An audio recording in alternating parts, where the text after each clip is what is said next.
is Media Week. Hello, welcome to the program. Ahead, Val Morgan expands its outdoor presence. We'll be chatting to the CEO, Damien Keogh, shortly.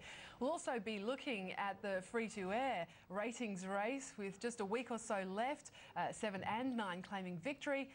And, of course, subscription TV's top rating show will be back next year. The new host announced, Jennifer Hawkins of Australia's Next Top Model. Details later in the program. But first, to the raft of executive changes in the industry this week. Among the most high-profile moves, Tony Kendall resigning as News Limited's Director of Sales. Let's get some more on this with our co-host James Manning, the editor and publisher of Mediaweek. James, great to see you. Just looking at this news, Tony Kendall departing News Limited. Yeah, it's just a continuation, I guess, of the refresh that Kim Williams is bringing on the business since he's been there. Kendall, we've had him on the show a couple of times over the years, talking about the role of newspapers, how they're working in the sort of current media environment, undergoing some big challenges, of course. He's also worked in New York for the company. He ran the news magazines for a while as well. And, he's off looking for a new challenge. Some big things facing the newspapers, of course, as they, in that transition of sort of trying to work out how to get a return off all those digital eyeballs they're attracting to their business, both on their websites, via mobile, via iPad apps, online, and they'll be up against, particularly the News Limited papers, as Fairfax goes compact next year with The Age and the Sydney Morning Herald. They're out in the market now, sort of briefing agencies what they're doing, looking to sign up advertisers for 2013, and they'll be sort of pitted against, if the Telegraph and the Herald Sun in those markets. Who's likely to replace him as Director of Sales? Fiorella DeSanto's the name that's sort of been mentioned within News Limited, so you think they'd probably know if they're running with that story. She's sort of been the deputy salesperson there for a little while, so it looks like she might be called on to step up.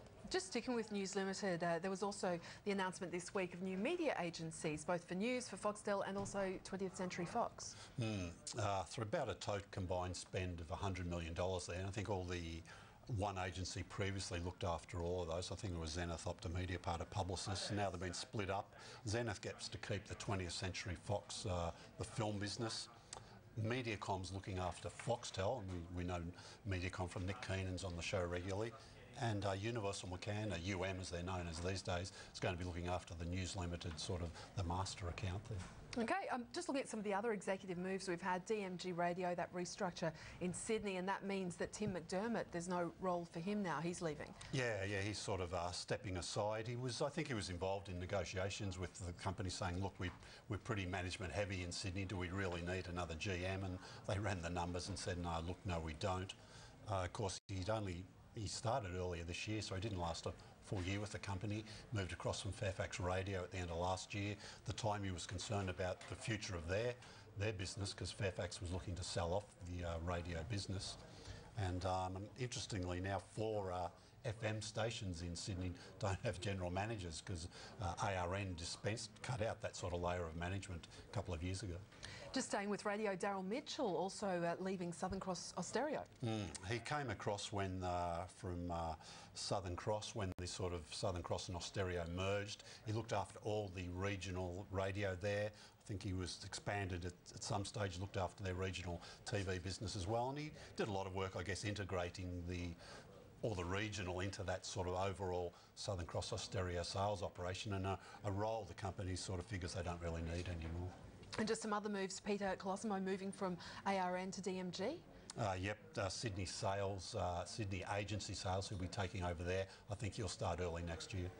And there he is. And also some other news, Alan Newton is going to be moving from News Limited to Fairfax's WA Today.com.au site. Yeah, correct. Yeah, moving across from news to Fairfax.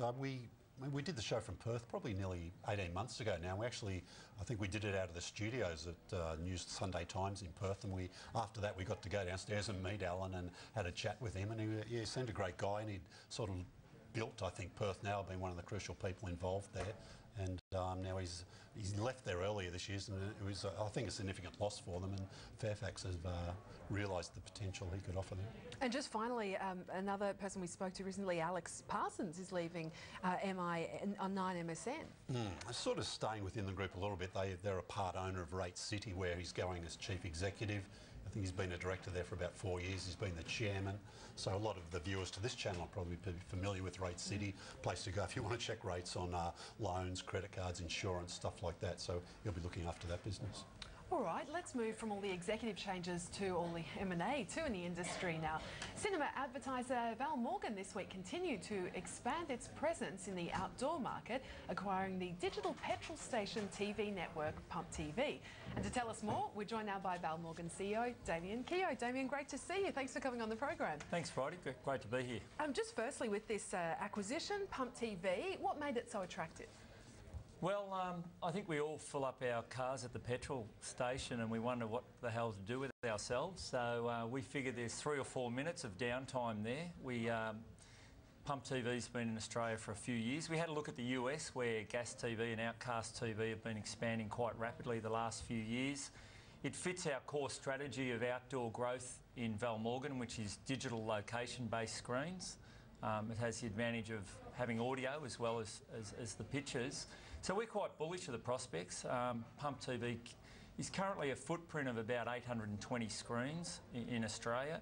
And we're going to, not only have we bought the business, but we're also going to more than double the size of the business in the next 12 months. So we'll be reaching around 8 million Australians a month come the middle of next year with the business. So quite bullish about the prospects and glad to add it to the stable. What's the potential there? You mentioned about 800. So how many service stations are there, and how new to the mix of the sort of media, because there's a number of contacts you can have at service stations. There's a bit of outdoor around the perimeter of the sites. There's some stuff in the actual retail. So how new are you to that mix? There's about 6,000 petrol stations in Australia.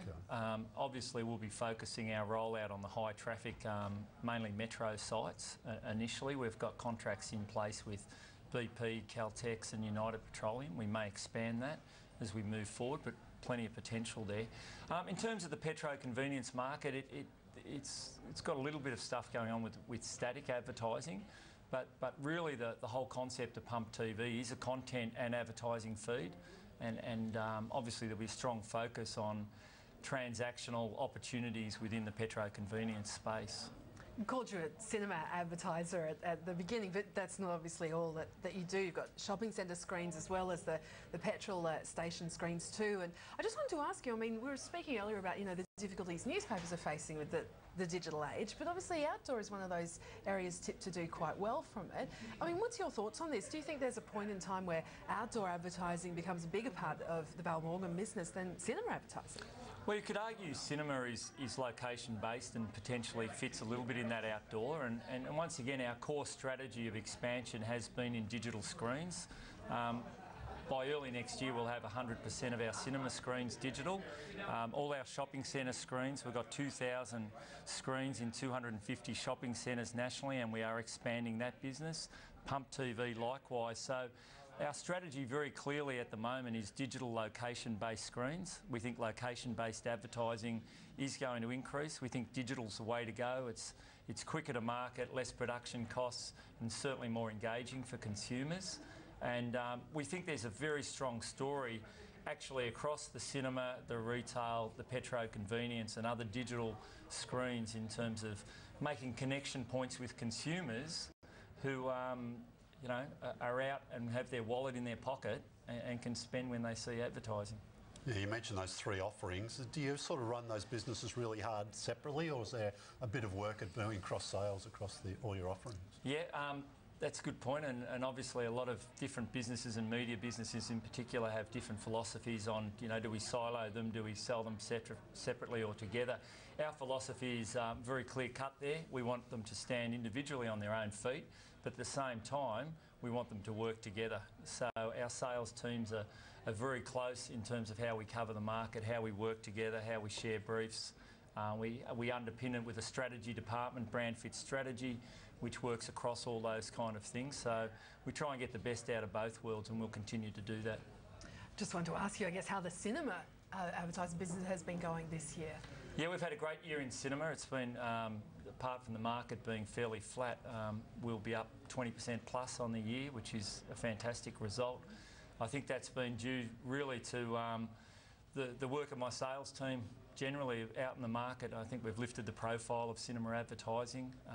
We've got a lot of potential for growth moving forward. We've got some very exciting announcements into 2013. We will be fully digitised, which means advertisers do not have to get film transfer of ads, so we're cutting lead times, we're cutting costs, quicker to market, and then in particular we're launching a new rating system next year which will provide fantastic currency for the industry as well, and make us easier to buy and evaluate and measure along the likes of television and online video, which is where we see cinema being placed moving forward. We track the box office figures, as most people do, as a sort of gauge on how the industry's going. A couple of slow weeks, probably the slowest weeks of the year we've just got over, but they lead into the Bond movies just opening. I think you've got Hobbit next month. How's the end of the year looking? Well, it's looking fantastic, and obviously Twilight, for all the Twihard fans out there, it's going nuts at the moment. It's the last one of the movies, and it'll probably do better than the one last year, so we're expecting 30 million plus on that. And of course, Skyfall, James Bond, launches tonight. That's really, really exciting, and it's doing incredible numbers overseas. I was reading yesterday that there is a chance that it's going to overtake Avatar in the UK as the highest grossing movie of all time, and you know, it's 50-year anniversary of James Bond, and I'm actually seeing the movie tonight, and I've heard good reports about it. Yeah, absolutely.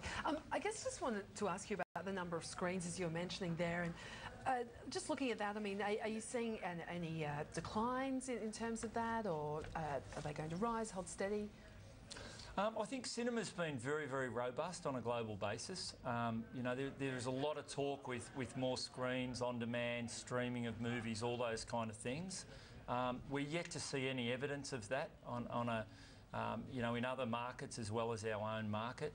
It is always a little bit subject to content, so the great movies, the big movies do very well. You know, there's probably 250, 300 movies released a year, and some don't do as well at the box office as others. But globally, you've got to understand that you know, in China they're building cineplexes. In India, I've just been in the Middle East, they're building more cinemaplexes there. South America. So globally, the industry continues to expand, and global box office this year will be around $35 billion. And Australia's a massive cinema-going nation. We bat well above our population weight. We do over $1 billion a year in box office, and I think the more that people stay home, the more they want to go out. And I think, as we've seen with live music, I think cinema's alive and well for a long time. What works best in cinema ads? I guess Val Morgan loves getting special creative, and you like working with agencies where it's developed just for an execution in the cinema. Are we seeing a lot of that? And I guess digitisation will help that, make it cheaper. Yeah, absolutely. There's no doubt that you know, a beautiful ad, well-shot ad, looks fantastic on the big screen. But really, any ad has impact on the big screen. We conducted research this year which showed that cinema advertising was 6 times the engagement of TV. So just in the dark atmosphere, the big screen, the sound, it's a very, very engaging and impactful medium.